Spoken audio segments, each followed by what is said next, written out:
Good morning, Honorable Speaker Professor Mondal, Course Coordinator Dr. Mojumdar, Member of the Organizing Committee Dr. Bandopadhyay, and dear students. Wish you a belated Merry Christmas. On behalf of the Zoological Association of Burdwan, I deeply welcome you in the online lecture series for undergraduate studies in zoology. Now I am requesting Dr. Mojumdar, Associate Professor in Zoology, Vijay Nayan Mahavidyalaya, to introduce the resource person with you. Over to you, sir. Thank you, Saroj. Now, I have the pleasure to introduce Dr. Rajendra Prasad Mondol, Assistant Professor and Head of the Department of Zoology, Bakura Sammilani College, for today's lecture.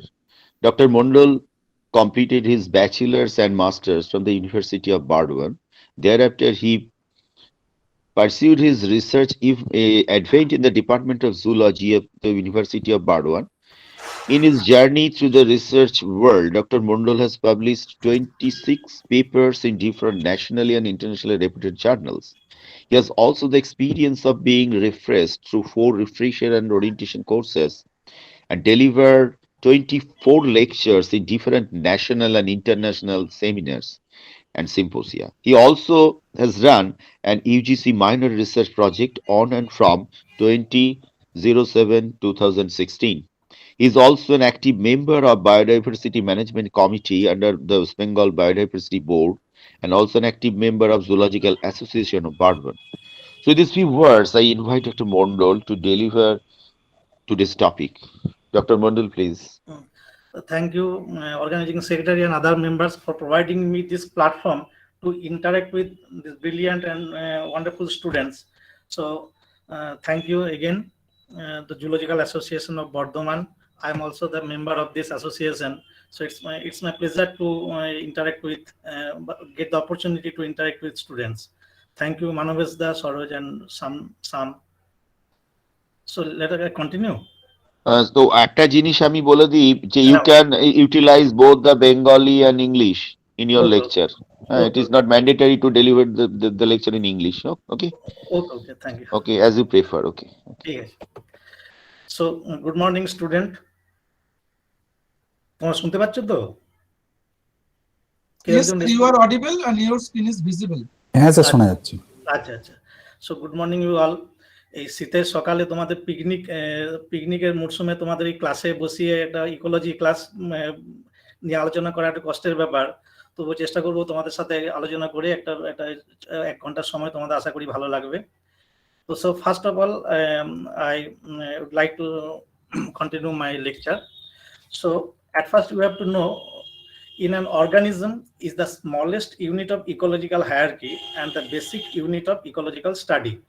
So when we study the organism, it may be microscopic, it may be macroscopic, and each organism has the capacity to grow, to self-repair, movement, self-regulation of its activities.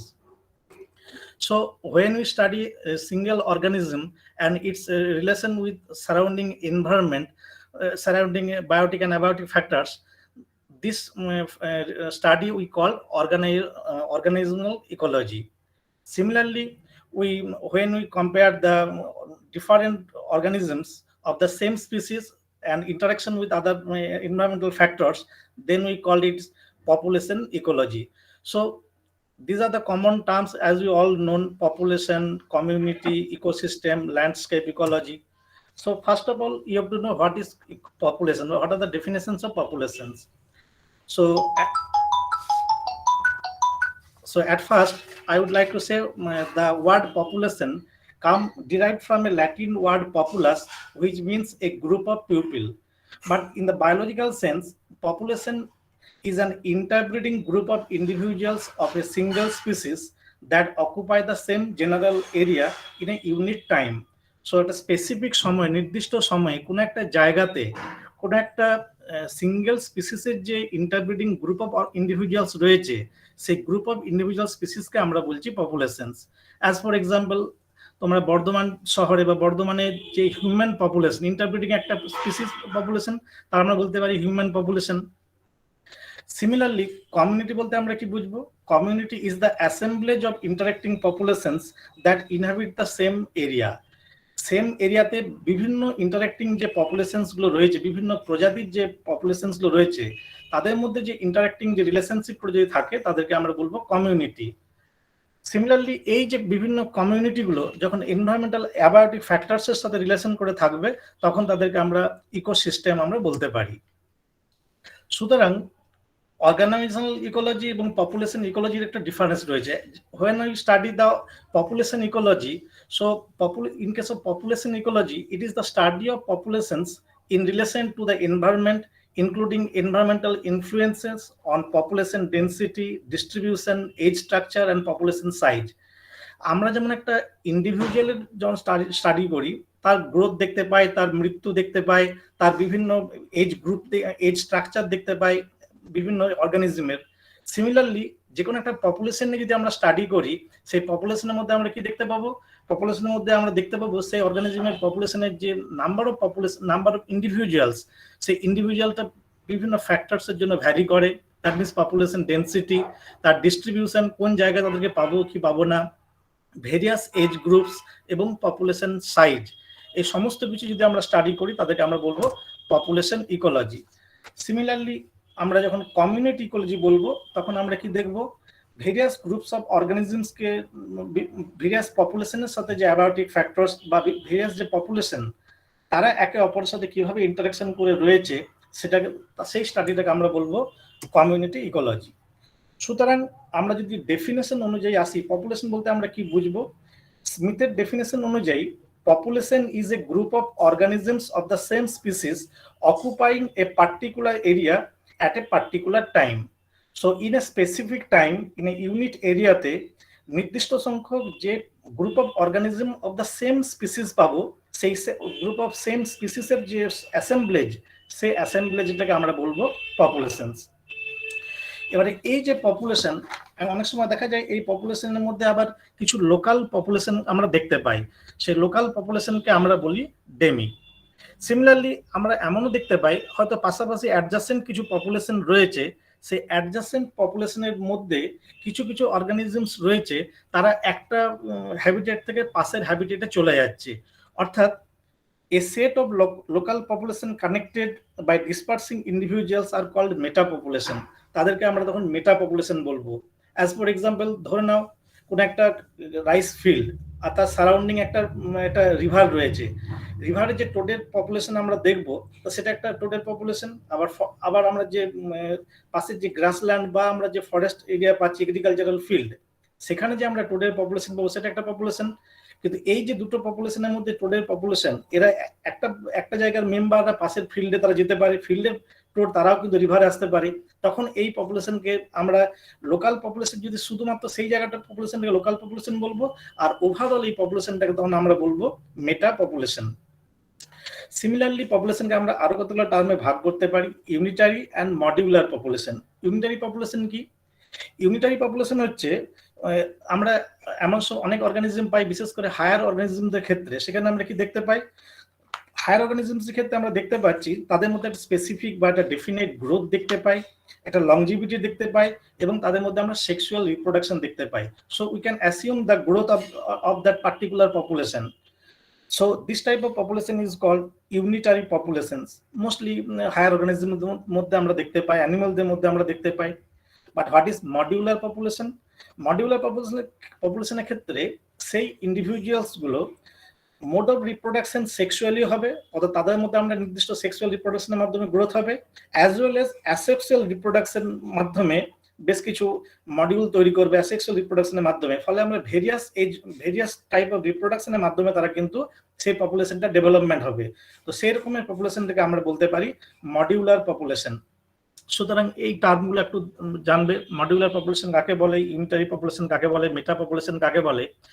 এবারে যে কোনো একটা population তারা কিন্তু individual অর্গানিজমে যেমন বিভিন্ন characteristics show করে, সেমনি একটা পপুলেশন অ্যাজ এ হোল একটা বেশ কিছু ক্যারেক্টারিস্টিক্স শো করে।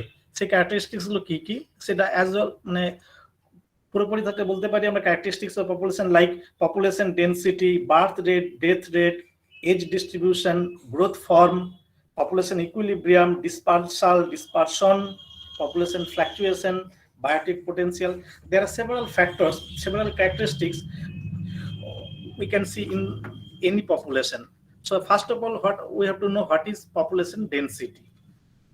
Actually, the density of the population is very important, because if we know the density of a population, so how we can calculate the density of population? First of all, we have to know what is population density. Population density can be called population can be defined as the number of individual per unit area or per unit volume. Per unit area বা unit volume number of individual of that species, অর্থাৎ যে পপুলেশনের যে স্পিসিসের আমরা পপুলেশনটাকে study করছি, কোনো একটা নির্দিষ্ট সময়ে নির্দিষ্ট স্থানে মোট যত সংখ্যক ইন্ডিভিজুয়ালটা সেখানে রয়েছে, সেটাকে আমরা বলবো পপুলেশন ডেনসিটি। এবারে এই যে পপুলেশন ডেনসিটিটাকে আমরা কি ইউনিট দিয়ে মেজার করব? The unit of population density varies with the organisms. As for example, if we count the tree, সেক্ষেত্রে আমরা কি দিয়ে কাউন্ট করবো? আমরা নাম্বার অফ ট্রি দিয়ে আমরা কাউন্ট করতে পারি টোটাল এরিয়াতে মোট কতগুলো ট্রি আছে। But if we count the as for example aquatic organisms, সেক্ষেত্রে কি আমাদের টোটাল সংখ্যা দিয়ে আমাদের মেজার করা সম্ভব? সেক্ষেত্রে আমরা হয়তো কত কেজি বা ভলিউমে বা বায়োমাসে আমরা সেটাকে মেজার করব। সুতরাং পপুলেশন ডেনসিটির মেজারমেন্টে বিভিন্ন রকমের ইউনিটস রয়েছে। এবারে এই যে পপুলেশন ডেনসিটিটাকে আমরা ব্রডলি দুটো ভাগে ভাগ করতে পারি। One is crude density, another is ecological density. So first of all, what is crude density? It is the total number of particular species occupied in a large area, which is called crude density. And ecological density, what is ecological density? It is the number of individuals or biomass per unit of that area or volume which is actually inhabited by those animals or individuals. As for example, আমি তোমাদের এই দুটো ডিফারেন্সটা একটু বুঝিয়ে বলার চেষ্টা করি। ধরো না, তোমাদেরকে যদি এই মুহূর্তে বলা হয় পূর্ব বর্ধমান জেলার হিউম্যান ডেনসিটি কত, সেই ডেনসিটিটাকে আমরা দুভাবে মেজার করতে পারি। একটা হচ্ছে ক্রুড ডেনসিটি, সমস্ত বর্ধমান জেলাটাকে তোমরা টোটাল এরিয়াটাকে ধরে নিলে, সেখানকার টোটাল ভলিউম টোটাল এরিয়াটাকে মেজার করলাম, দিয়ে সেই পার টোটাল সেই যে আমরা যে ডেনসিটিটা পাবো টোটাল এরিয়াতে, সেটা হচ্ছে কিন্তু ক্রুড ডেনসিটি। বাট পূর্ব বর্ধমানে সব জায়গাতেই কি মানুষ থাকেন? অনেক ক্রপল্যান্ড রয়েছে, অনেক জঙ্গল রয়েছে, সেখানে তো মানুষ থাকেন না। কিন্তু টোটাল এরিয়াটাকে ধরে আমি যদি তার সেখানে ডেনসিটি কোনো পপুলেশনে মেজার করি, সেটা হচ্ছে তার ক্রুড ডেনসিটি। আর ইকোলজিক্যাল ডেনসিটি, আমি যদি বর্ধমান শহরের যে হিউম্যান পপুলেশনের ডেনসিটি যদি মেজার করি, অর্থাৎ অ্যাকচুয়ালি যে জায়গাতে কোনো একটা অর্গানিজম ইন্টারাক্ট করছে এনভায়রনমেন্টের সাথে বা বসবাস করছে, যে হ্যাবিটেট যেটা, সেখানকার আমরা যে অ্যাকচুয়াল ডেনসিটি যেটা পাই, সেটা হচ্ছে ইকোলজিক্যাল ডেনসিটি। সুতরাং আমরা পপুলেশন ডেনসিটিকে ব্রডলি আমরা এভাবে দুটো ভাগে ভাগ করতে পারি। এবং এই পপুলেশন ডেনসিটি মেজারমেন্টটা খুব ইম্পর্টেন্ট একটা ফ্যাক্টর, কারণ পপুলেশনটা যদি আমরা ডেনসিটি মেজার করতে পারি, আমরা ইকোলজিক্যাল যে বিভিন্ন ফ্যাক্টরস গুলো, অর্থাৎ এনভায়রনমেন্টের সঙ্গে তার কি রিলেশন, পপুলেশনটা কম বা বেশি, তার কি এনভায়রনমেন্টাল স্ট্রেস রয়েছে, এই সমস্ত কিছু কিন্তু আমরা পপুলেশন ডেনসিটি দিয়ে মেজার করতে পারি।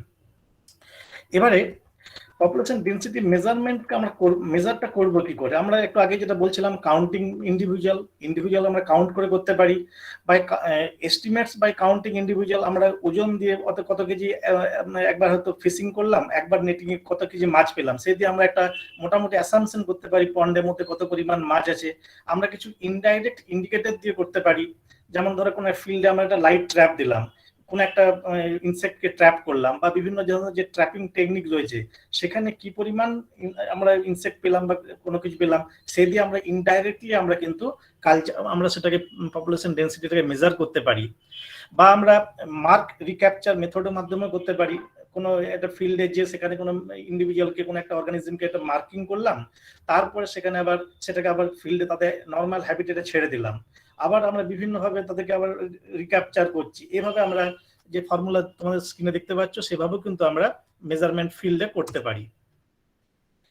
নেক্সট আসছে বার্থ রেট বা natality. It is also very important factor for biological for population study, because birth rate regulates the population size. So what is birth rate or natality? Birth rate or natality is the average number of new individual produced or added by that population in a unit of time. কোন একটা নির্দিষ্ট সময়ে কোন একটা পপুলেশনে নতুন যে সংখ্যক অপত্য একটা পপুলেশনে অ্যাডেড হচ্ছে বা যোগ হচ্ছে, সেই অ্যাডেড বা যোগ হওয়ার যে পরিমাণটা বা সংখ্যাটা, সেই সংখ্যাটাকে আমরা বলছি বার্থ রেট বা ন্যাটালিটি। এবারে বার্থ রেট বা ন্যাটালিটি, সেটাকেও আমরা সেটাকে আমরা কতগুলো ভাগে ভাগ করতে পারি। যেমন স্ক্রিনে তোমরা দেখতে পাচ্ছ, one is potential natality or fecundity rate, and another is actual natality or ecological natality বা fertility rate. So first of all, we have to know what is potential natality. Potential natality, it is the maximum number of new individual which could be produced per unit of time under proper or ideal ecological conditions. That means if the ecological conditions are ideal, if there is no external or internal stress during that condition, in any individual can grow randomly and rapidly. So this the rate of this birth rate is called potential natality or fecundity rate. And what is actual natality or ecological natality? In a particular environment, আমরা তো ideal condition বলতে হতে পারে না, নিশ্চয় তার মধ্যে কোনো এনভায়রনমেন্টাল স্ট্রেস থাকতে পারে, তাদের ইন্ট্রাস্পেসিফিক কম্পিটিশন থাকতে পারে। তো এই সকল ফ্যাক্টরসের ফলে কোনো একটা পপুলেশনে অ্যাকচুয়াল যে সংখ্যক ইন্ডিভিজুয়াল কোনো পপুলেশনে অ্যাডেড হয় বা যোগ হয়, সেই সংখ্যাটাকে আমরা বলছি actual natality or ecological natality or it may be called fertility rate. এটাকে একটু যদি এভাবে বলি, এই যে আমরা ধরো ছোটবেলায় সব গল্প পড়েছি বা মহাভারতে গল্প পড়েছি ধৃতরাষ্ট্রের 100টি সন্তান।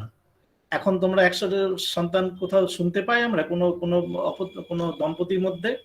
তার মানে কি, যদি আমার ইকোলজিক্যাল কোনো স্ট্রেস না থাকে, আমার যদি কোনো একটা অর্গানিজমে সাফিসিয়েন্ট ফুড থাকে, তাহলে তার কিন্তু এক্সেসিভ হারে তার কিন্তু বার্থ রেটটা হতে পারে। এবং নর্মালি কোনো একটা রিপ্রোডাক্টিভ ইন্ডিভিজুয়ালের যে হারে সন্তান অপত্য করার ক্ষমতা রয়েছে, সেই ক্ষমতাটাকে বা সেই পরিমাণটাকে বলা হচ্ছে পোটেনশিয়াল ন্যাটালিটি।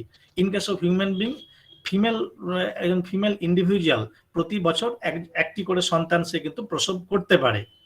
কিন্তু অ্যাকচুয়ালি কি তাই সম্ভব বা হয়? সেক্ষেত্রে আমরা দেখি তার লাইফ স্প্যানে হয়তো একটি বা দুটি সন্তান সে কনসিভ করছে। সুতরাং এই যে একটি বা দুটি কনসিভ করছে, এটি হচ্ছে তার ইকোলজিক্যাল ন্যাটালিটি হিউম্যানের ক্ষেত্রে। আর পোটেনশিয়াল হচ্ছে প্রতি বছর একটি করে অপত্য সে কিন্তু সে হিউম্যান পপুলেশনে অ্যাডেড করতে পারবে, এটা তার ক্ষমতা আছে, সেটাকে বলছি আমরা ফিকান্ডিটি রেট। সুতরাং এই ফিকান্ডিটি এবং ফার্টিলিটি রেট অবশ্যই important. Similarly, death rate also regulate the population size of any individual. So what is death rate or mortality? Death rate or mortality is the rate at which number of population die or leave the population forever in a unit time. কোন একটা নির্দিষ্ট সময়ের মধ্যে যে সংখ্যক individual কোনো population থেকে চিরতরে হারিয়ে যায় বা মারা গেল, সেই হার বা রেটটাকে আমরা বলছি ডেথ রেট বা মর্টালিটি। এই ডেথ রেট বা মর্টালিটি ইকোলজিক্যাল ন্যাটালিটির মতোই, এটাকেও আমরা দুটো ভাগে ভাগ করতে পারি, potential mortality and actual or realised mortality. So what is potential mortality?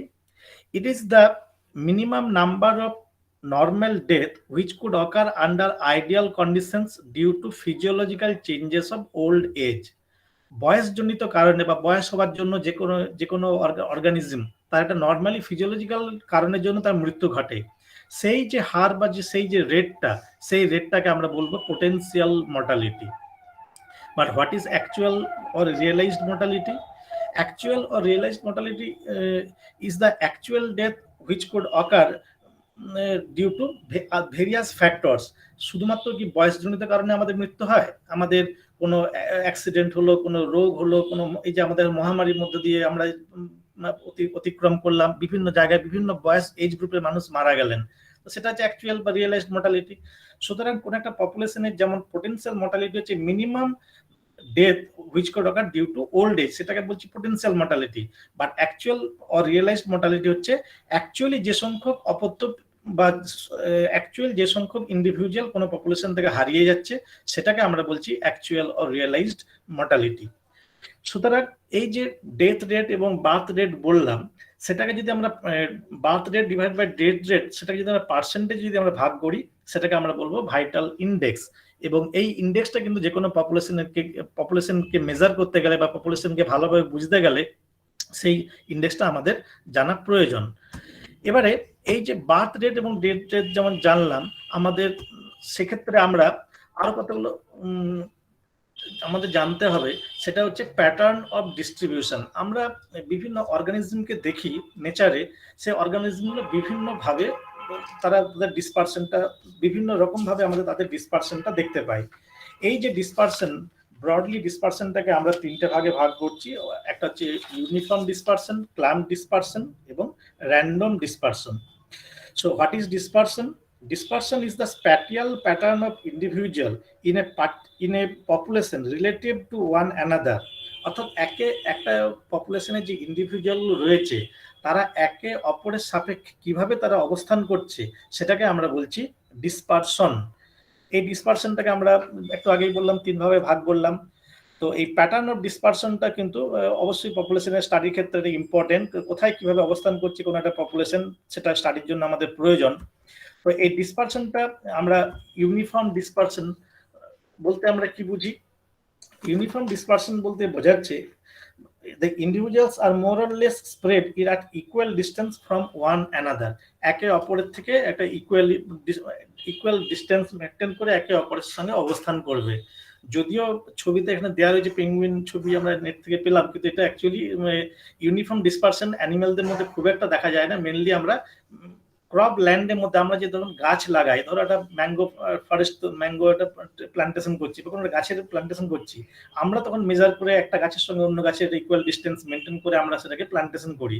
সেক্ষেত্রে আমরা ইউনিফর্ম ডিসপারশনটা ওই প্ল্যান্টের ক্ষেত্রে বলতে পারি, অ্যানিমেলদের ক্ষেত্রে ইউজুয়ালি রেয়ার। র্যান্ডম ডিসপারশন কি? র্যান্ডম ডিসপারশন আমরা বিভিন্ন অর্গানিজমের মধ্যে যেখানে রিসোর্স বেসিস কাছে আমাদের বিভিন্ন অর্গানিজমের ক্লাম্বিংটা সেখানে বেশি হবে র্যান্ডমলি ক্ষেত্রে। অর্থাৎ সেক্ষেত্রে কোনো নির্দিষ্ট নিয়ম না মেনে এই একটা ইন্ডিভিজুয়াল কোনো জায়গায় হয়তো খুব বেশি ক্লাম্প করে রয়েছে, কোনো জায়গায় হয়তো ইরেগুলারলি ডিসপারশন হয়ে রয়েছে। আরেকটা যেটা হচ্ছে সেটা হচ্ছে ক্লাম্প ডিসপারশন।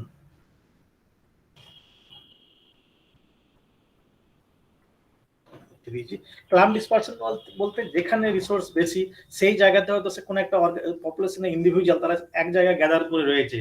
যেমন আমাদের মধ্যে দেখতে পাই যে যেখানে সুযোগ সুবিধা বেশি, বড় বড় শহরগুলোতে আমাদের হিউম্যানের ক্লাম্বিং বেশি ঘটছে, বড় বড় শহরের সুযোগ সুবিধা বেশি, অপরচুনিটি বেশি, আমরা সেখানে সুযোগ সুবিধা নেওয়ার জন্য সেখানে বসবাস করছি। একই রকম ভাবে যেখানে রিসোর্স বেশি বা হয়তো ন্যাচারালি হয়তো কোনো কোনো অর্গানিজম রয়েছে তারা একসাথে দলবদ্ধভাবে তারা কিন্তু বসবাস করে। সুতরাং এইভাবে কোনো পপুলেশনের মধ্যে আমরা র্যান্ডম পপুলেশন, ক্লাম্প ডিসপারশন বা আমরা ইউনিফর্ম ডিসপারশন দেখতে পাবো। এবারে এই যে কোনো অর্গানিজমে যখন ডেথ রেট, বার্থ রেট যেমন বললাম, সেটা যেমন পপুলেশনের সাইজটাকে রেগুলেট করে, সিমিলারলি সেই পপুলেশনের মধ্যে শুধুমাত্র ডেথ রেট এবং বার্থ রেট জানলেই কিন্তু আমরা পপুলেশনকে ভালোভাবে জানতে পারবো না। সেক্ষেত্রে আমাদের আরেকটা জিনিস জানতে হবে, সেটা হচ্ছে সার্ভাইভার কে কতজন অর্গানিজম সার্ভাইভ করছে জন্মগ্রহণ করার থেকে মৃত্যু পর্যন্ত যে সময়কাল, সেই সময়কালে কতজন অর্গানিজম সেখানে সার্ভাইভ করছে সেটা কিন্তু আমাদের প্রয়োজন। এবং সেটাকে আমরা লাইফ টেবিল দিয়ে আমরা সেটাকে প্রকাশ করে থাকি। So what is life table? A life table is an age specific summary of the survival pattern of a population. কোন একটা পপুলেশনে বিভিন্ন এজ গ্রুপ অনুযায়ী কতজন সেখানে সার্ভাইভ করছে বা কতজন বেঁচে থাকছে সেই হিসেবটাকে আমরা লাইফ টেবিল বলছি।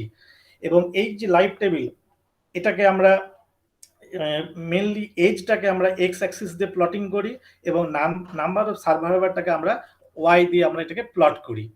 এবং এই যে সার্ভাইভারশিপটা আমরা যখন করবো তার আগে আমি আরেকটা জিনিস বলে দিই, অর্থাৎ পপুলেশন যে ডাইনামিক্স, পপুলেশনের যে ফ্ল্যাকচুয়েশনটা ঘটছে, পপুলেশনটা যে স্ট্যাটিক না তার বাড়ছে না কমছে, সেটা অনেকগুলো ফ্যাক্টর কিন্তু সেখানে কিন্তু রেগুলেট করে। অর্থাৎ পপুলেশনের সাইজ, পপুলেশনের সেখানে ডেন্সিটি কি পরিমাণ রয়েছে, পপুলেশনের ডিসপার্সালটা কিভাবে হয়, এই টার্মগুলো একটু পরে আলোচনা করবো। What is immigration, birth rate, death rate এবং সার্ভাইভারশিপ যেটা বললাম, এই সার্ভাইভারশিপটা কিন্তু অবশ্যই এর সাথে রিলেটেড, কত পরিমাণ সার্ভাইভারশিপ রয়েছে। এবং এই যে সার্ভাইভারশিপটা সেটা আমরা মেইনলি আমরা তিন ধরনের সার্ভাইভারশিপ কার্ভ দেখতে পারি। একটা হচ্ছে type 1 survivorship curve, type 1 survivorship curve, type 2 survivorship curve এবং টাইপ 3 সার্ভাইভারশিপ কার্ভ। এবং এই যে সার্ভাইভারশিপ কার্ভটা সেটা একটু আগে যেটা বলছিলাম, আমরা এক্স অ্যাক্সিসটাকে আমরা এজ দিয়ে প্রকাশ করব এবং ওয়াই অ্যাক্সিসটা আমরা নাম্বার অফ সার্ভাইভার কতজন বেঁচে থাকছে তা সেটা দিয়ে প্রকাশ করব। টাইপ 1 সার্ভাইভারশিপ কার্ভটাকে আমরা বলতে পারি কনভেক্স সার্ভাইভারশিপ কার্ভ।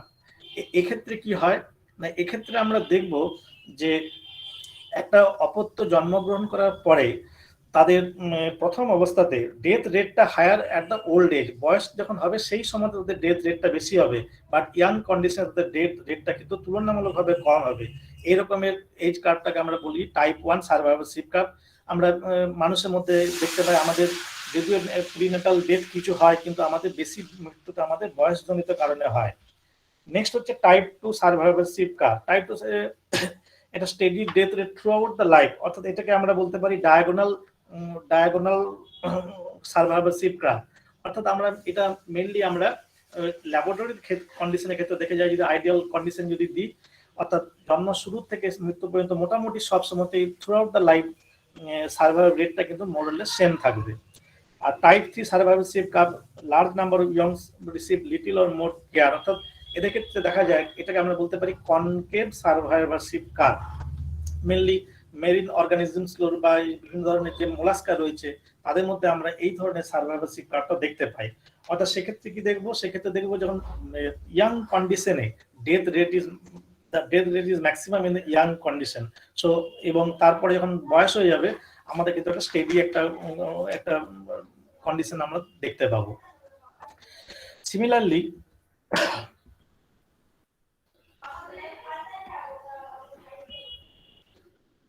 পপুলেশনের মধ্যে আমরা আরো কতগুলো ইন্টারেস্টিং ক্যারেক্টার দেখতে পাই, সেটা হচ্ছে পপুলেশনের যে গ্রোথটা, অর্থাৎ পপুলেশনের যে বিভিন্ন পপুলেশনের যে সার্ভাইভারশিপ, যেমন বললাম যে কোন সময় কে বেশি সার্ভাইভ করছে কি কম করছে, সেরকম যে কোনো পপুলেশনের মধ্যে আমরা বিভিন্ন ধরনের পপুলেশন গ্রোথটা আমরা দেখতে পাই। So growth of a population can be expressed by mathematical expression is called growth curve. আমরা mathematical expression দিয়ে এই growth কার্ভটাকে আমরা মেজার করতে পারি। এই গ্রোথ কার্ভটা একটা এক্সপোনেনশিয়াল গ্রোথ কার্ভ বা আনরেস্ট্রিক্টেড গ্রোথ আমরা কিছু কিছু অর্গানিজমের মধ্যে দেখতে পাই, আর কিছু লজিস্টিক গ্রোথ কার্ভও আমরা কিছু কিছু অর্গানিজমের মধ্যে দেখতে পাই। সো আমরা এই যে গ্রোথ কার্ভটা পেলাম, এই গ্রোথ কার্ভটা আমরা মেইনলি দুটো ভাগে আমরা ভাগ করছি, একটা হচ্ছে জে শেপেড গ্রোথ ফর্ম, আর একটা হচ্ছে S shaped growth form. So যখন জে শেপেড গ্রোথ ফর্ম আমরা পাচ্ছি, জে শেপেড গ্রোথ ফর্মের মধ্যে আমরা ব্রডলি দুটো স্টেজ দেখতে পাই, one is lag phase and another is exponential phase. So in case of lag phase, what happened? It is the period of adaptations of animal to new environment. So it is characterized by slow and no growth in population. So যদি আমরা number of organism এবং টাইমের রেসপেক্টে আমরা calculation করি, কোন new individual যদি কোনো নতুন হ্যাবিটেটে যখন তারা যাবে, তারা সেই নিউ হ্যাবিটেটে নিজেদেরকে অ্যাডাপ্ট করার চেষ্টা করবে। So during that time the rate of reproduction rate or number of new individual addition of the new individual in that population is very less. So this phase is called lag phase, and after that, after acclimatized with the new environment, new habitat, after that what happened? The growth is called exponential growth or logarithmic phase. During that time, rapid growth occur in that population and rapidly new individual added in that population. This is called J-shaped growth form. So another is S-shaped growth form or sigmoid growth form. In case of sigmoid growth form, what happened? এক্ষেত্রে আমরা বেশ কতগুলো stage আমরা দেখতে পাই। First stage is lag phase, আগের ফেজের মতোই। During this time new individual adapt themselves in the new environment. So during that time rate of reproduction or population size এই সময় কিন্তু খুব একটা বেশি পরিমাণে বাড়বে না। After that, after acclimatize with the new environment, first of all slightly increase of rate of reproduction or number of individuals বাড়তে শুরু করবে, সেই অবস্থাটাকে আমরা বলছি পজিটিভ অ্যাক্সেলারেশন ফেজ।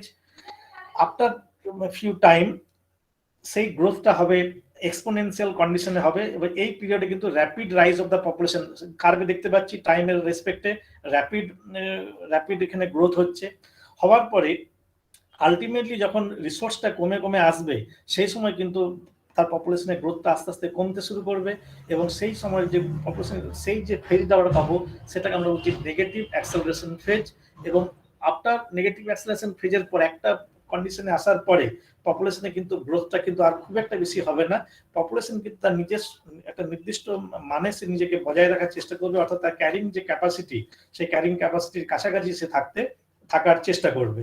তো সুতরাং আমরা এস শেপেড গ্রোথ ফর্মে তোমরা এগুলো সব জানো, তার একটু তাড়াতাড়ি বলছি।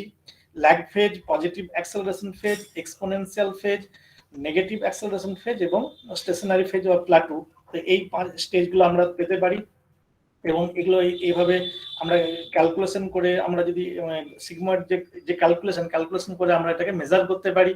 যে ফর্মুলা দেখতে পাচ্ছ dn/dt is equal to r small r n 1/nk, যেখানে n is population size, r is biotic potential. তাহলে এই যে টার্মটা তোমরা পেলে একই রকম ভাবে GSF এর গ্রোথ ফর্ম আমরা এই ফর্মুলা দিয়ে আমরা এটাকে মেজার করতে পারি বায়োটিক পোটেনশিয়াল, পপুলেশন সাইজ এবং rate of change of population size দিয়ে। তো বায়োটিক পোটেনশিয়াল or reproductive potential কি? The biotic potential or reproductive potential is the inherent capacity of a population to increase under optimal ecological environmental condition. অর্থাৎ কোন একটা organism যদি আইডিয়াল ইকোলজিক্যাল কন্ডিশন থাকে তাহলে প্রত্যেকটা পপুলেশনের একটা ইনহেরেন্ট একটা ক্যাপাসিটি রয়েছে তার পপুলেশন সাইজটাকে সে বাড়িয়ে দেবে। তাহলে এভাবে তার পপুলেশন সাইজটাকে সে বাড়াবার চেষ্টা করছে, যে সবাই চেষ্টা করে, যে কোনো ইন্ডিভিজুয়াল। কিন্তু পপুলেশন সাইজ বাড়তে বাড়তে যখন এমন একটা কন্ডিশনে আসবে যে কন্ডিশনে আসার পরে হয়তো দেখা গেল যে পপুলেশনের সাইজটা এক্সপোনেনশিয়াল গ্রোথ কার্ভ, কোনো পপুলেশনে এক্সপোনেনশিয়াল গ্রোথ হবে। একটু আগে যেটা বলছিলাম GSF এর এক্সপোনেনশিয়াল গ্রোথ মানে তার পপুলেশনটা র্যান্ডমলি বেড়ে যাচ্ছে। বাড়ার পরে কি হবে, নিশ্চয়ই যখন বাড়বে তার মধ্যে তো এনভায়রনমেন্টাল স্ট্রেস পড়বে, তখন কিন্তু তাদের মধ্যে হঠাৎ করে তাদের কিন্তু পপুলেশন একটা ক্র্যাশ ঘটবে। পপুলেশন ক্র্যাশ ঘটার পরে পপুলেশনটা আবার সে কিন্তু তাদের যে ক্যারিং ক্যাপাসিটি কাছাকাছি আসার চেষ্টা করবে। বাট যে S-shape গ্রোথ ফর্মে কিন্তু তারা কিন্তু র্যাপিডলি গ্রোথ হবে না, তারা কিন্তু একটা মানেই বজায় রাখার চেষ্টা করবে। সুতরাং এই যে ক্যারিং ক্যাপাসিটি কথাটা বললাম, ক্যারিং ক্যাপাসিটিটা কি? Carrying capacity of N environment, it is the মানে একটা নির্দিষ্ট সংখ্যাতে এটা পপুলেশন নিজেকে একটা নিজের নির্দিষ্ট হ্যাবিটেটে একটা ক্ষমতা রয়েছে ম্যাক্সিমাম নাম্বার অফ যে ম্যাক্সিমাম সংখ্যক পপুলেশনটাকে সে ক্যারি করতে পারবে বা তার যে যা কিছু দরকার সেটাকে সে প্রোভাইড করতে পারবে, সেই রেট বা সেই লেভেলটাকে আমরা বলছি ক্যারিং ক্যাপাসিটি। এবং তার থেকে যদি বেশি হয় তাদের মধ্যে কম্পিটিশন হবে, তার থেকে যদি কম হয় তাহলে কিন্তু সেই পপুলেশনটা কিন্তু আস্তে আস্তে বাড়বে। এবারে এই পপুলেশনটা এবারে যে পপুলেশন আমি একটু আগে যেটা বলছিলাম যে কোন একটা পপুলেশনের যেমন গ্রোথটা, যেমন তার ডেথ রেট এবং বার্থ রেটের জন্য কিন্তু পপুলেশনের সাইজটা যেমন রেগুলেট হয়, সিমিলারলি পপুলেশন ডিসপার্সালও কিন্তু এই পপুলেশনের সাইজটাকে কিন্তু রেগুলেট করে। কিরকম ভাবে? ধরে নিলাম একটা পপুলেশন একটা যে নির্দিষ্ট একটা যে রেট রয়েছে, পপুলেশন ডেনসিটি যেটা রয়েছে সেটা কখন বাড়তে পারে? ইফ দ্য ন্যাটালিটি রেট বা বার্থ রেট যদি বাড়ে, তাহলে ন্যাটালিটি রেট বা বার্থ রেট যদি বাড়ে তাহলে পপুলেশন সাইজ বাড়বে, বা যদি ডেথ রেট যদি বেড়ে যায় তাহলে কিন্তু পপুলেশনের সাইজটা কমবে। Similarly population dispersal also regulate the population of an individual. Population কিভাবে হয়? সো ডিসপার্সাল কি? It is the movement of individual or their reproductive products into or out of the population area. অর্থাৎ কোন একটা পপুলেশনের মধ্যে যে ইন্ডিভিজুয়াল গুলো রয়েছে, সেই ইন্ডিভিজুয়াল বা রিপ্রোডাক্টিভ প্রোডাক্ট যেগুলো রয়েছে তারা যদি সেই পপুলেশনের অন্য কোনো জায়গা থেকে সেই পপুলেশনে যুক্ত হতে পারে বা সেই পপুলেশন থেকে অন্য কোনো জায়গায় চলেও যেতে পারে। তো সুতরাং এই যে চলে যাওয়া বা কোন একটা পপুলেশনে অ্যাডেড হওয়া, এই দুটো টার্ম দিয়ে প্রকাশ করা হয়। একটা হচ্ছে immigration and another is emigration. So what is immigration? It is one way or inward movement and leads to population increase. It is the inward movement of organisms. কোন একটা ধরো হিউম্যান পপুলেশনের ক্ষেত্রে যদি বলি, আমাদের ইন্ডিয়ার যে একটা পপুলেশন নির্দিষ্ট সাইজ রয়েছে সেটা রেগুলেট হচ্ছে বার্থ রেট এবং ডেথ রেট অনুযায়ী তার পপুলেশন বাড়ছে বা কমছে বা ফ্ল্যাকচুয়েট হচ্ছে। সিমিলারলি অন্য কোনো দেশ থেকে যদি কোনো মানুষ যদি আমাদের ভারতে এসে অবস্থান করে, ভারতে এসে থাকে, তাহলে সেক্ষেত্রে কি হবে? ভারতের যে হিউম্যান পপুলেশনের নাম্বার অফ ইন্ডিভিজুয়ালটা বাড়বে। সিমিলারলি আমরা যদি কোনো কারণে আমাদের দেশ ছেড়ে বা কোনো একটা জায়গা থেকে যদি আমরা অন্য দেশে চলে যাই, তাহলে সেক্ষেত্রে আমাদের যে দেশের যে পপুলেশন তার রেসপেক্টে কিন্তু সেটা হয়ে যাবে ইমিগ্রেশন। আর অন্য দেশ থেকে আমাদের দেশে যদি আসে, আমাদের দেশে অবস্থান করে, সেটা হচ্ছে ইমিগ্রেশন। সুতরাং ইমিগ্রেশন এবং এমিগ্রেশন যে কোনো পপুলেশনের মধ্যেই ঘটে। এবং এই ইমিগ্রেশন এবং ইমিগ্রেশনের রেটের উপরে কিন্তু আমাদের যে কোনো অর্গানিজমের পপুলেশনটা কিন্তু সাইজটা বা নাম্বার অফ সাইজ বা ডেনসিটিটা কিন্তু ফ্ল্যাকচুয়েট করবে। যদি ইমিগ্রেশন বেশি হয় পপুলেশন সাইজ বাড়বে, ইমিগ্রেশন যদি বেশি হয় পপুলেশন সাইজ কিন্তু কমবে, বার্থ রেট এবং ডেথ রেট ছাড়াও। তোমরা আরেক ধরনের মুভমেন্ট আমরা ডিসপার্সাল বিভিন্ন পপুলেশনের মধ্যে দেখতে পাই, সেটা হচ্ছে মাইগ্রেশন।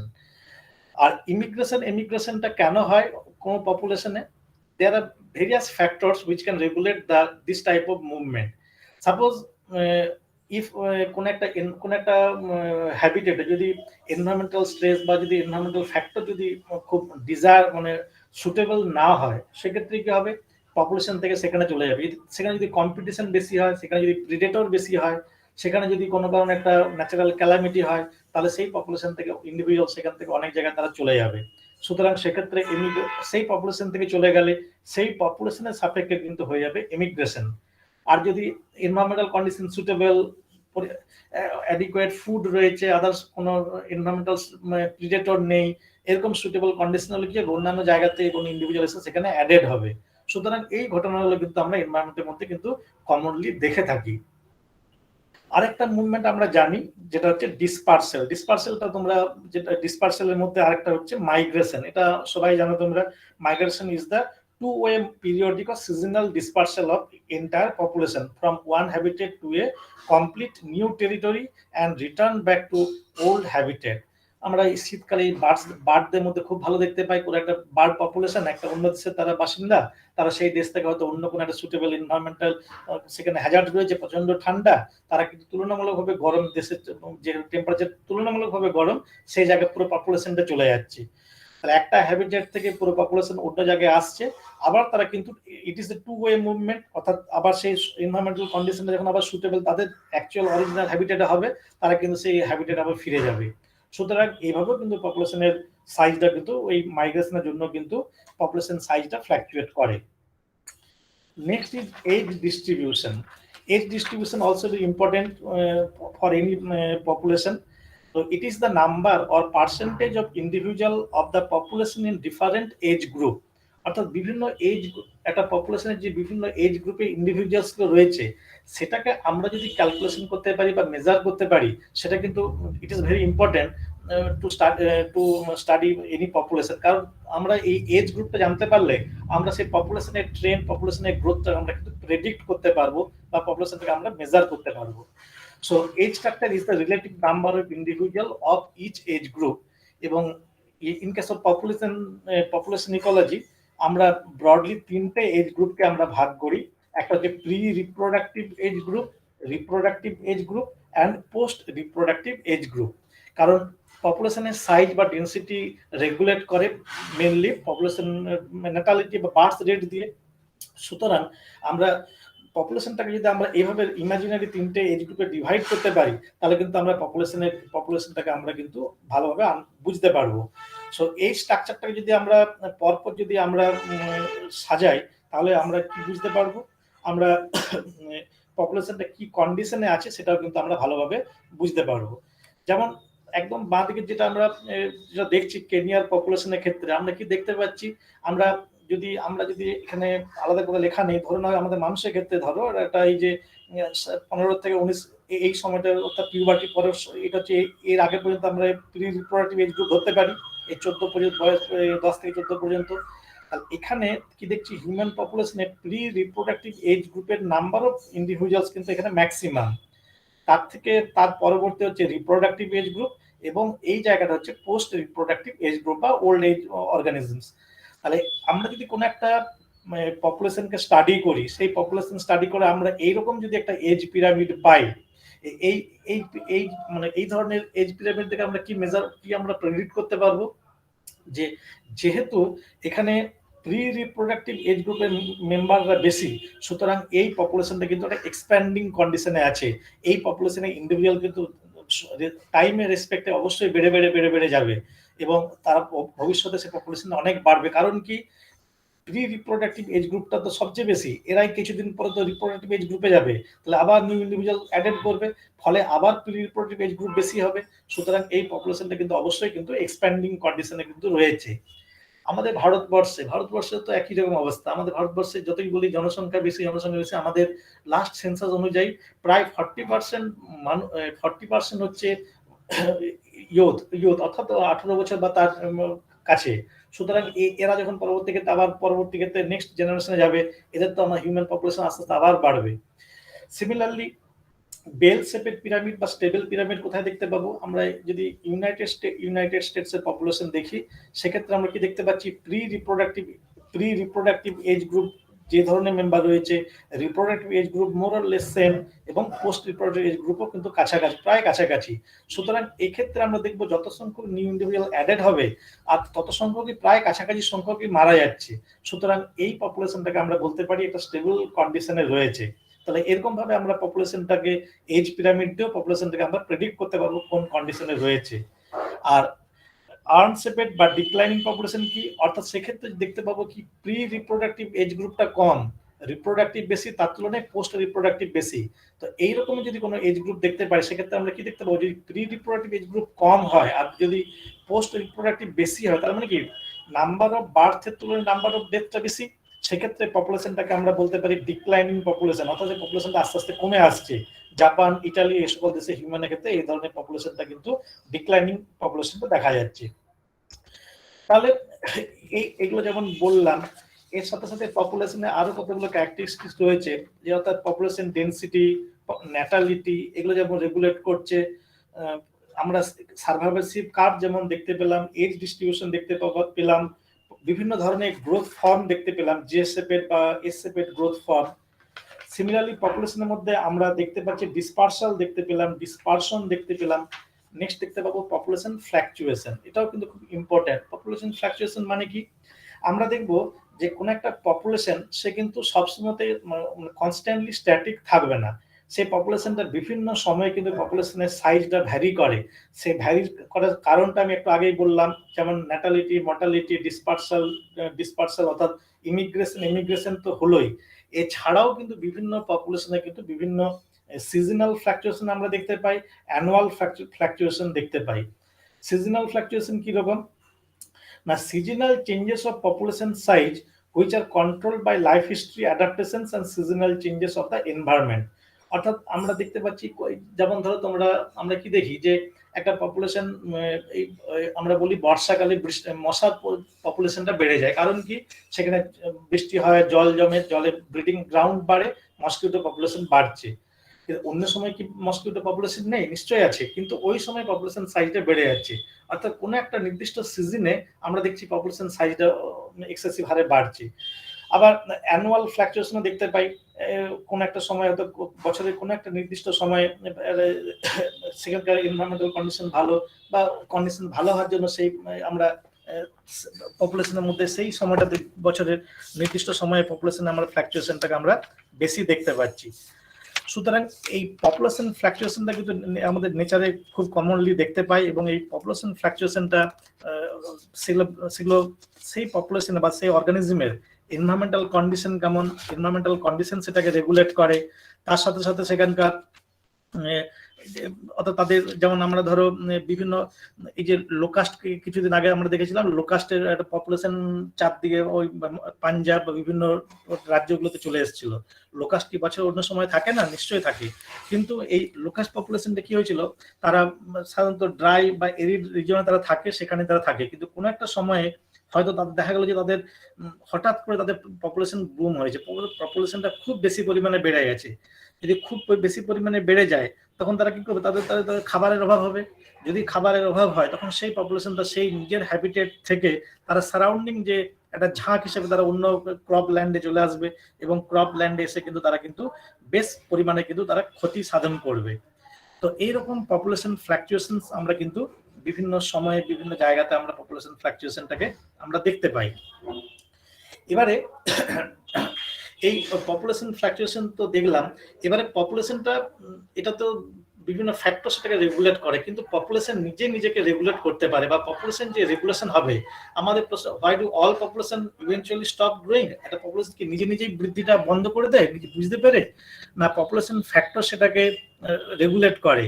তো সেটা আমরা জানতে গেলে প্রথমে আমরা জানবো পপুলেশন যে রেগুলেশনটা মেইনলি দুটো ফ্যাক্টরসের মানে দুটো ভাবে আমরা ব্রডলি ভাগ করতে পারি। One is density dependent factor and another is density independent factor. So first of all what is density dependent factor? Density dependent factor মানে পপুলেশনের যে ডেনসিটি বৃদ্ধি বা কমের উপর ভিত্তি করে কিন্তু পপুলেশনটাকে সে রেগুলেশন করতে পারে। কিরকম ভাবে?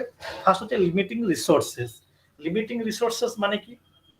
কোন একটা হ্যাবিটেটে যে পপুলেশনটা রয়েছে সেই পপুলেশনকে খাবার রসদ হিসেবে খাবার দরকার এবং শেল্টার দরকার।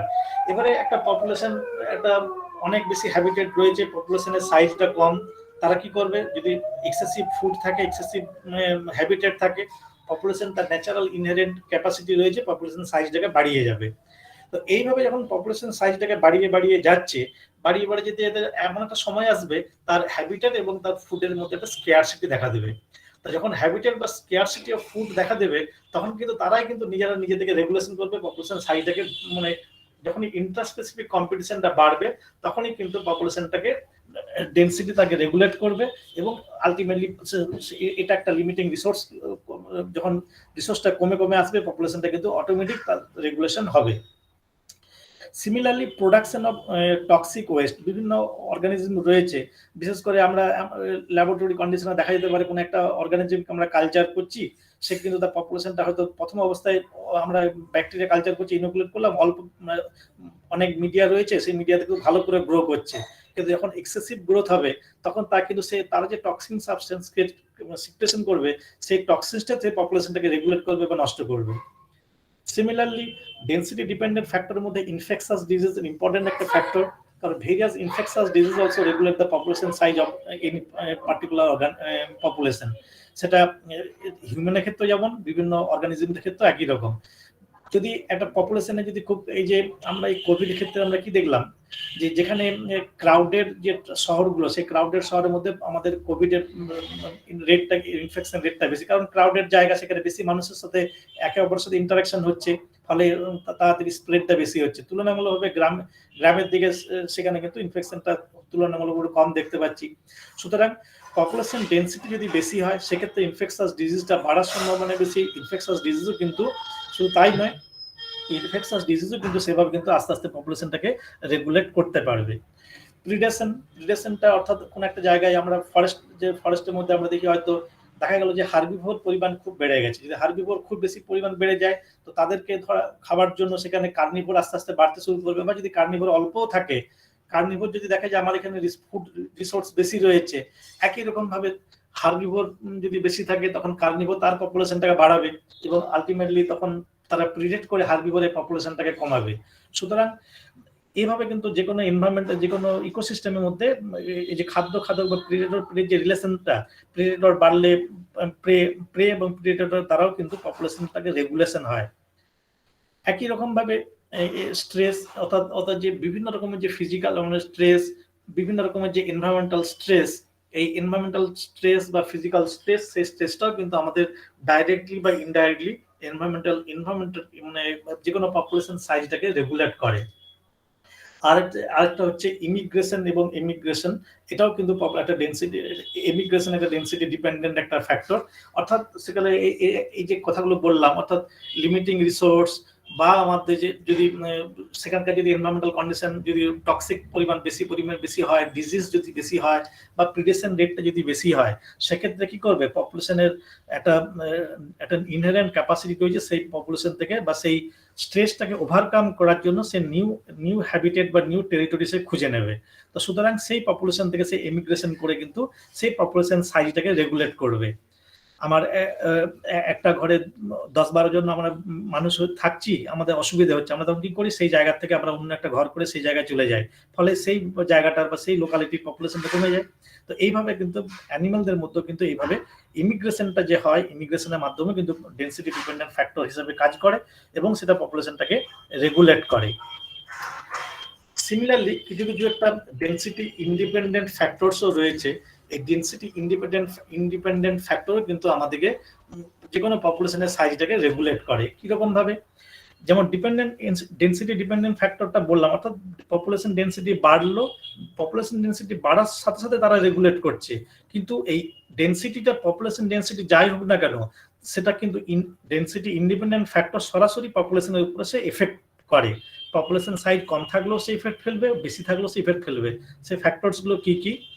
যেমন আমরা দেখতে পাই হঠাৎ একটা বনের মধ্যে একটা আগুন লেগে গেল, আগুন, সেক্ষেত্রে সেটাতে একটা ডেন্সিটি, একটা যে কোনো পপুলেশনের ডেন্সিটি যাই হোক না কেন, সেই আগুনে হয়তো দেখা গেল যে অনেক সংখ্যক ফরেস্ট অ্যানিমালস বা প্ল্যান্ট সেখানে পপুলেশন ডিস্ট্রয় হয়ে গেল এট এ টাইম, একটা নির্দিষ্ট সময়ের মধ্যে। প্রচন্ড ঝড় বা বন্যা, তো এই বন্যা বা ঝড় বা আগুন, এই যেগুলো ডেন্সিটি ইন্ডিপেন্ডেন্ট ফ্যাক্টর, এই ডেন্সিটি ইন্ডিপেন্ডেন্ট ফ্যাক্টরও কিন্তু আমার পপুলেশন সাইজটাকে রেগুলেট করে দেয়। সাডেন আনপ্রেডিক্টেবল সেভারাল কোল্ড, অর্থাৎ প্রচন্ড ঠান্ডা বা প্রচন্ড এনভায়রনমেন্টাল হ্যাজার্ড, এনভায়রনমেন্টাল কন্ডিশন, সেটাও কিন্তু রেগুলেট করে। আর্থকোয়েক এবং ভলক্যানো, আর্থকোয়েক ভলক্যানো, অর্থাৎ এই যে ন্যাচারাল যে ক্যালামিটি গুলো হয়, এই ন্যাচারাল ক্যালামিটিও কিন্তু আমাদের কিন্তু র্যাপিডলি পপুলেশনটাকে আমাদের নষ্ট করে দেয় বা পপুলেশন সাইজটাকে কমিয়ে দেয়। ক্যাটাস্ট্রফিক মেটেরিয়ালিক ইম্প্যাক্ট, অর্থাৎ কখনো কখনো এক্সট্রা টেরেস্ট্রিয়াল কোনো উল্কা বা বিভিন্ন ধরনের মেটেরিয়াল আমাদের পৃথিবীর উপর আছড়ে পড়ে হয়তো র্যাপিডলি আমাদের বিভিন্ন পপুলেশনকে আমাদের নষ্ট করে দেয়। তো এই যে ফ্যাক্টরস গুলো বললাম, এই সমস্ত ফ্যাক্টর গুলো হচ্ছে ডেন্সিটি ইন্ডিপেন্ডেন্ট ফ্যাক্টর।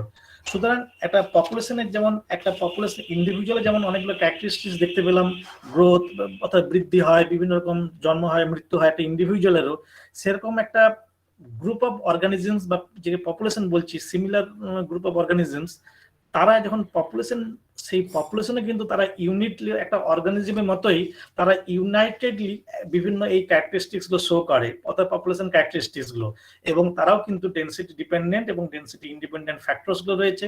এই ডিপেন্ডেন্ট এবং ইন্ডিপেন্ডেন্ট ফ্যাক্টরসের দ্বারা কিন্তু পপুলেশনটা রেগুলেশন হয়, এবং এই পপুলেশনটা রেগুলেশন হয় বলে আমাদের এনভায়রনমেন্টাল ব্যালেন্সটা রয়েছে।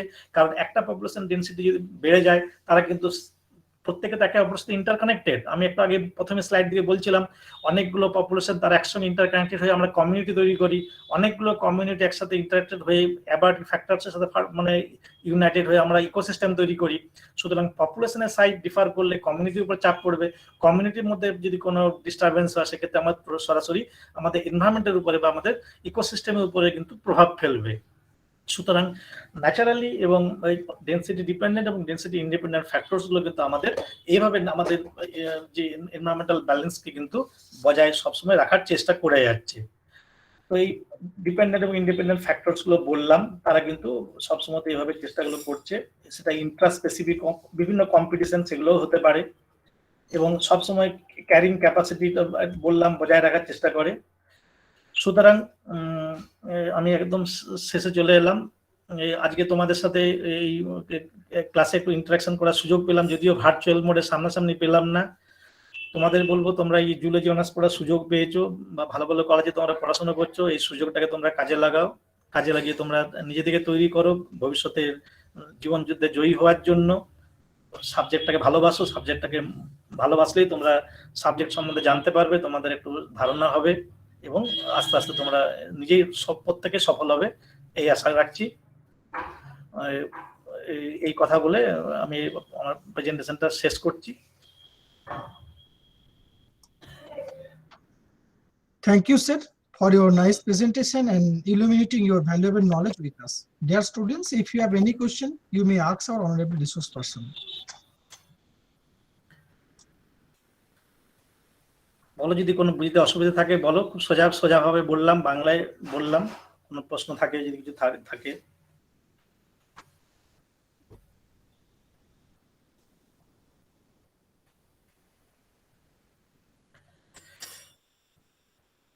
সরোজ, ঠিক আছে, প্রশ্ন হবে না, ঠিক আছে।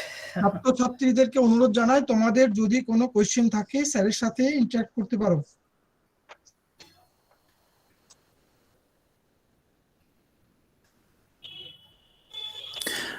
Can I ask a question? Yes, sure. What's the specific difference between DEM and metapopulation? DEM and metapopulation, demi বলতে বোঝাচ্ছে আমরা কোনো একটা বড় পপুলেশনের মধ্যে কোনো লোকাল পপুলেশনকে আমরা ডেমি বলছি, ঠিক আছে। আর মেটা পপুলেশন বলতে পাশাপাশি যে ডেমিগুলো রয়েছে তাদের মধ্যে যে অর্গানিজমগুলো একে অপরের সাথে ইন্টারাক্ট করে, অর্থাৎ একটা ডেমির ইন্ডিভিজুয়াল তারা যদি পাশের ডেমিতে যায়, এভাবে যদি কোনো ডেমি একে অপরের সাথে কানেক্টেড হয়ে থাকে, তখন সেই ডেমিটাকে আমরা বলছি মেটা পপুলেশন। সেই টোটাল ডেমিটাকে আমরা বলছি মেটা পপুলেশন। বোঝাতে পারলাম না? বুঝতে পারলেন না? Yes, thank you. আচ্ছা, actually meta population is a set of local population connected by dispersing individuals, অর্থাৎ ডেমি বলতে একটা লোকাল পপুলেশন, তারা নিজেদের মধ্যে ইন্টারব্রিডিং করে থাকবে। মানে একটা বড় পপুলেশনের মধ্যে আমরা ছোট ছোট পপুলেশনকে আমরা ভাগ করতে পারি, তারা নিজেদের মধ্যে ইন্টারব্রিডিং করে থাকে, সেরকম স্মলেস্ট ইউনিটটাকে আমরা বলছি ডেমি। আর মেটা পপুলেশনের ক্ষেত্রে কি হবে, মানে এরকম পাশাপাশি যে ডেমিগুলো রয়েছে তারা একটা জায়গায় অর্গানিজম, তারা কিন্তু পাশের জায়গায় যে তারা সেখানে পাশের ডেমিতে যেতে পারে, সেখানে তারা ব্রিড করতে পারে। ফলে সেরকমের যে মানে ডিসপার্সিং ইন্ডিভিজুয়ালসের সাথে নিয়ে যদি কোনো পপুলেশন তৈরি হয়, সেরকম কানেক্টেড লোকাল পপুলেশনটাকে আমরা বলছি মেটা population.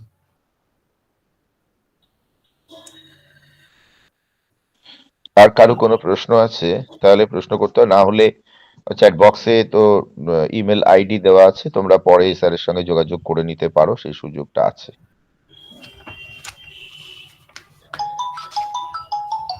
Since there are no more questions, now I would like to request Dr. Shyamdas Bandyopadhyay, Assistant Professor in Zoology of Bardhaman Raj College, to address the vote of thanks. Sir, please. Thank you, Saroj, for inviting me.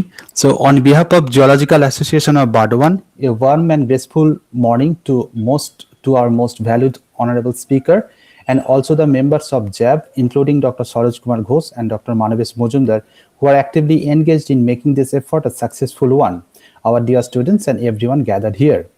So it's my privilege to propose a vote of thanks speech and acknowledge the contribution of the speaker, who happened to be a crucial part to make this online lecture series of Geological Association of Bardhaman for UG Studies a successful one. I extend a really hearty vote of thanks to our respected speaker, Dr. Rajendra Prasad Mondal, Head and Assistant Professor in Zoology, Bakula Samilani College, the person who spared time from his busy schedule to grace the occasion on our request. Today, we had an excellent opportunity to hear your lectures, and this will surely be going to encourage the students to build up their academic interests and further their career. We came to know a lot of things about population, their characteristics, pattern of dispersion and its dynamics, various factors that influence the structure of population, and other factors which are influenced by the population. Your lectures have enlightened the minds of our students and have shown them a new path. My gratitude to the respected speakers for gracing the occasion and sharing a part of your knowledge with us today. We are hopeful that you will get your continuous support in the future on this occasion.